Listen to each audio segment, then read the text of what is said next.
జగన్మోహన్ రెడ్డి సొంత ఇలాకా కడపలో చంద్రబాబు గారు ఆ స్టీల్ ప్లాంట్కి అయితే శంకుస్థాపన చేశారు. 2 ఏళ్లలో అంటే 2028 జూలై 3 నాటికి ఉత్పత్తి కూడా ప్రారంభిస్తుంది. రాయలసీమ బిడ్డగా నేను హామీ ఇస్తున్నానని చెప్పి ఒక మాట చెప్పారు. అక్కడ వరకు బాగానే ఉంది. అయితే ఎప్పుడైతే జగన్మోహన్ రెడ్డి సొంత ఇలాకాలో ఇప్పుడు జేఎస్డబ్ల్యూతో ఈ స్టీల్ ప్లాంట్కి శంకుస్థాపన కార్యక్రమం జరిగిందో, ప్రారంభోత్సవం జరిగిందో, అది జగన్మోహన్ రెడ్డిని రాజకీయంగా తీవ్ర ఇబ్బంది పెట్టింది. ఎందుకంటే గత 30 ఏళ్లుగా వైఎస్ ఫ్యామిలీకి కంచుకోటగా ఉన్నటువంటి జిల్లాకు జగన్మోహన్ రెడ్డి ఏమీ చేయలేకపోయాడనే భావన ఇప్పటికీ కడప ప్రజల్లో ఉన్నమాట వాస్తవం. అంటే కడప అనగానే టక్కున మనకు గుర్తొచ్చే స్థాయిలో ఏమీ లేదు. ఒకవేళ స్టీల్ ప్లాంట్ కన్నా జగన్మోహన్ రెడ్డి హయాంలో ప్రారంభించి ఉంటే, అంటే ఉత్పత్తి ప్రారంభించి ఉండుంటే ఖచ్చితంగా అది జగన్మోహన్ రెడ్డి కావచ్చు, వైఎస్ ఫ్యామిలీకి కావచ్చు ఒక మైల్ స్టోన్గా ఉండేది. బట్ అది చేయలేకపోయారు. వాస్తవానికి 2007లో రాజశేఖర్ రెడ్డి దీనికి శ్రీకారం చుట్టాడు. బట్ 2012 వరకు కూడా అక్కడ ఎటువంటి పనులు జరగకపోవటం, భూ కబ్జా జరిగిందని చెప్పి ఆరోపణలు రావడంతో న్యాయస్థానాల తీర్పుతో ఆ భూమిని వెనక్కి తీసేసుకున్నారంటే 2007లో రాజశేఖర్ రెడ్డి తొలిసారిగా స్టార్ట్ చేశాడు. తర్వాత చంద్రబాబు గారు 2018 డిసెంబర్ టైంలో అనుకుంటా చంద్రబాబు గారు మళ్ళీ శంకుస్థాపన చేశారు. అంటే దాదాపుగా 2007 తర్వాత మళ్ళీ 2018లో అంటే దాదాపుగా 11 సంవత్సరాల తర్వాత చంద్రబాబు గారు శంకుస్థాపన చేశారు. బట్ ఆయన చేసిన 6 నెలలు కూడా పవర్లో లేరు. ఎన్నికలు రావటం, తర్వాత జగన్మోహన్ రెడ్డి గెలవటం జరిగింది. Okay, right. జగన్ గెలిచిన తర్వాత మొదటి 6 నెలల్లోనే శంకుస్థాపన చేశాడు. అప్పుడు టెంకాయ కథ కూడా చెప్పాడు. నేను ఆ కథ కూడా మీకు టెంకాయ కథలు కూడా చూపిస్తాను నేను. సో అప్పుడు జగన్మోహన్ రెడ్డి చెప్పింది ఏంటంటే 2019లో ఈయన శంకుస్థాపన చేసిన దగ్గర నుంచి 3 సంవత్సరాలలో ఈ స్టీల్ ప్లాంట్ జరగబోతుంది. దాదాపుగా ప్రత్యక్షంగా పరోక్షంగా 20,000 మందికి ఉపాధి కల్పిస్తాము. రాజశేఖర్ రెడ్డి బిడ్డగా, కడప వాసిగా నేను మీకు హామీ ఇస్తున్నాను, నేను చేసి చూపిస్తాను. చంద్రబాబు నాయుడు మోసం చేశాడు. చివరి 6 నెలల్లో టెంకాయ కొట్టి, నేను మొదటి 6 నెలల్లోనే టెంకాయ కొట్టే, నాది చిత్తశుద్ధి, చంద్రబాబు నాయుడుది మోసం అని చెప్పి ప్రకటన చేశాడు. వాస్తవానికి జగన్ చెప్పిన ప్రకారం 2023కి ప్లాంట్ ప్రారంభం కావాలి. అంటే ఉత్పత్తి ప్రారంభం కావాలి. అట్లీస్ట్ ఉత్పత్తి ప్రారంభం కాకపోయినా కనీసం 50% ప్లాంట్ పనులు జరుగుంటే సరే ఇంకొక ఏడాదికి అవును. బట్ జగన్మోహన్ రెడ్డి ఎస్ఆర్ స్టీల్తో అప్పుడు ఒప్పందం కుదుర్చుకుంటే వాళ్ళు జగన్మోహన్ రెడ్డి హయాంతో అగ్రీ అయిన తర్వాత ప్లాంట్ పెట్టడానికి వెనక్కి వెళ్ళారు. ఎందుకు వెనక్కి వెళ్ళారు అనేది మనకు తెలీదు. అది జగన్మోహన్ రెడ్డి కూడా చెప్పలా. వాస్తవానికి అందరూ అనుకునేది ఏంటంటే వాళ్ళకి కమిషన్లు కుదరలేదో, లేకపోతే ఏదో మొత్తానికి అందుకనే బయటికి పంపేశారు అనేది వాదన.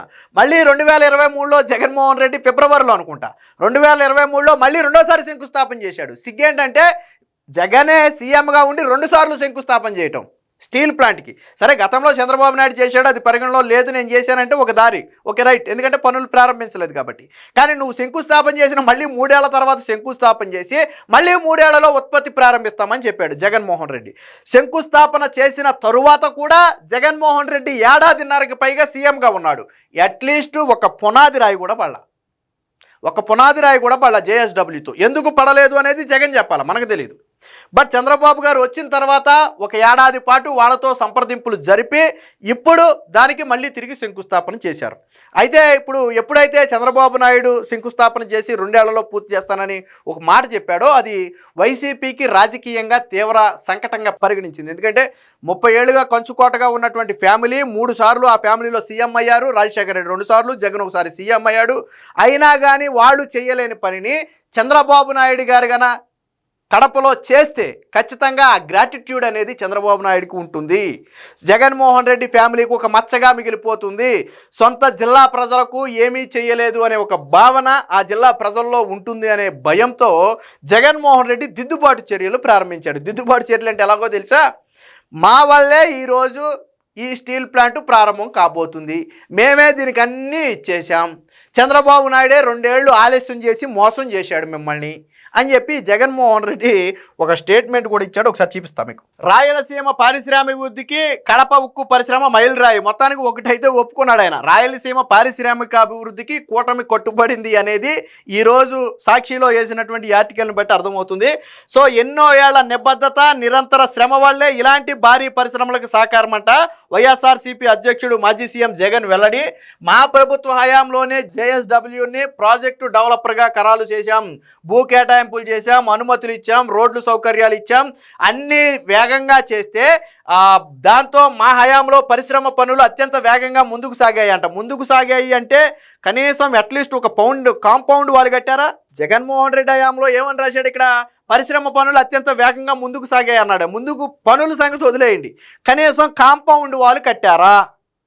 కట్టలేదు కదా. మరి ఏం పనులు జరిగాయి మీ హయాంలో?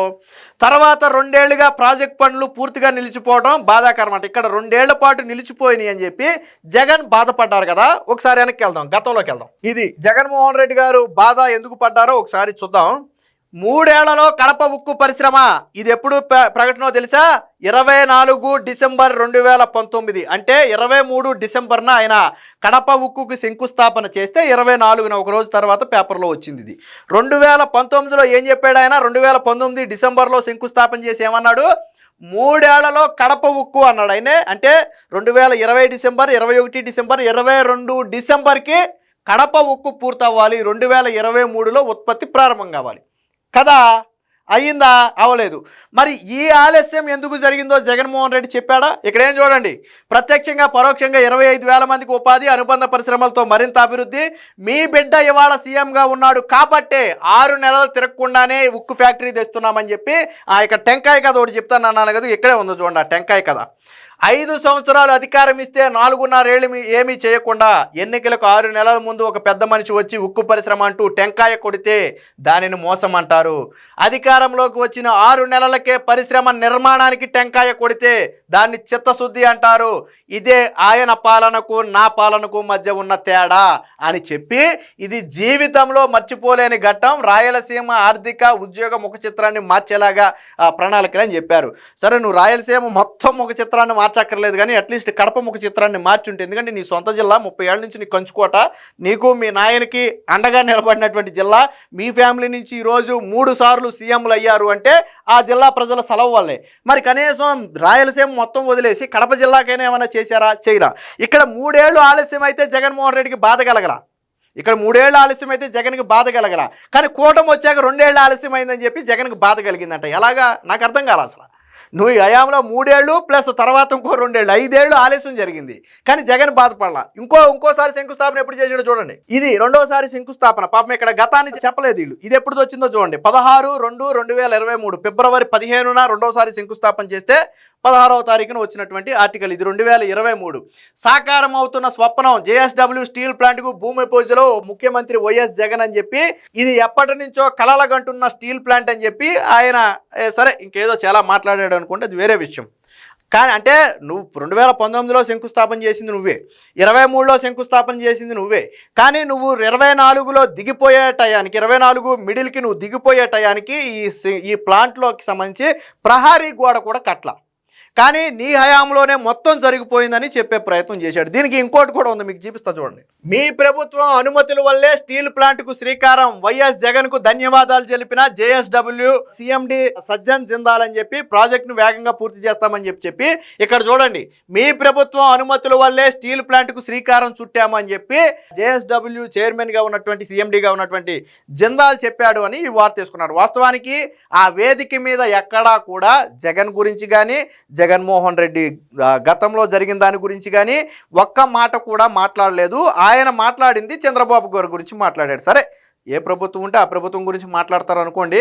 గతంలో జగన్ గురించి మాట్లాడుండొచ్చు, ఆయన శంకుస్థాపన హయాంలో శంకుస్థాపన చేసినప్పుడు. ఏం మాట్లాడాడు? చంద్రబాబు గారి లాంటి విజనరీ లీడర్తో కలిసి పనిచేయటం ఒక పారిశ్రామికవేత్తగా నాకు సంతోషంగా ఉంది.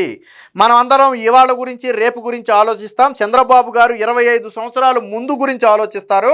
సో అలాంటి విజన్ ఉన్నటువంటి ప్రపంచ నేతలలో చంద్రబాబు గారు ఒకరు. చాలా అరుదుగా ఉంటారు ఇలాంటి వాళ్ళు మన భారతదేశంలో, మన ఆంధ్రప్రదేశ్లో ఉండటం గర్వకారణం. ఇది నిన్న ఆ సిఎండి జిందాల్ చెప్పినటువంటి మాట చంద్రబాబు గారి గురించి.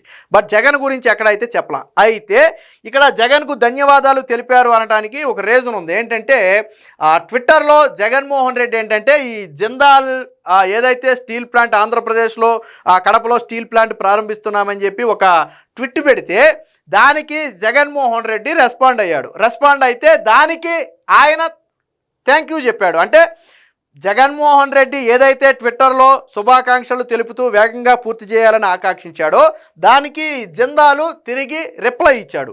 సో ఆ రిప్లైని వీళ్ళకు అనుకూలంగా మార్చుకున్నారు తప్ప వేదిక మీద ఎక్కడా కూడా ఈ జగన్మోహన్ రెడ్డి వల్లే వచ్చింది. మరి ఒక చిన్న ప్రశ్న ఏంటంటే, జగన్మోహన్ రెడ్డి వల్లే వచ్చుండుంటే 2 ఏళ్లలో ఎందుకు కనీసం ఫౌండేషన్ వాళ్ళు కట్టలేదు అంటే సమాధానం ఉండదు. వాస్తవానికి జగన్మోహన్ రెడ్డి హయాంలో ఇటుక కూడా బాళ, కానీ ఇప్పుడు 2 ఏళ్ళు డెడ్ లైన్ పెట్టారు. 2028 జూలై 3 దీని డెడ్ లైన్లో పూర్తి చేస్తామనేది వాళ్ళు చెబుతున్నటువంటి మాట. అంటే ఎక్కడ ఇది చంద్రబాబు నాయుడికి క్రెడిట్గా మారుతుందో నేను మళ్ళీ చెప్తున్నాను. 2028 జూలై 3కి గన చంద్రబాబు గారు ఈ స్టీల్ ప్లాంట్ పూర్తి చేస్తే రాజకీయంగా కడపలో వైసీపీ పార్టీకి సమాధే. ఎందుకంటే 30 ఏళ్ళు కంచుకోటగా ఉన్నటువంటి కడపకు 3 సార్లు సీఎం అయినటువంటి కుటుంబం నుంచి కనీసం చెప్పుకోదగినటువంటి ఒక స్టీల్ ప్లాంట్ గురించి చేయకపోవటం, అసలు దీన్ని మొదట ప్రారంభించిందే రాజశేఖర రెడ్డి 2007లో.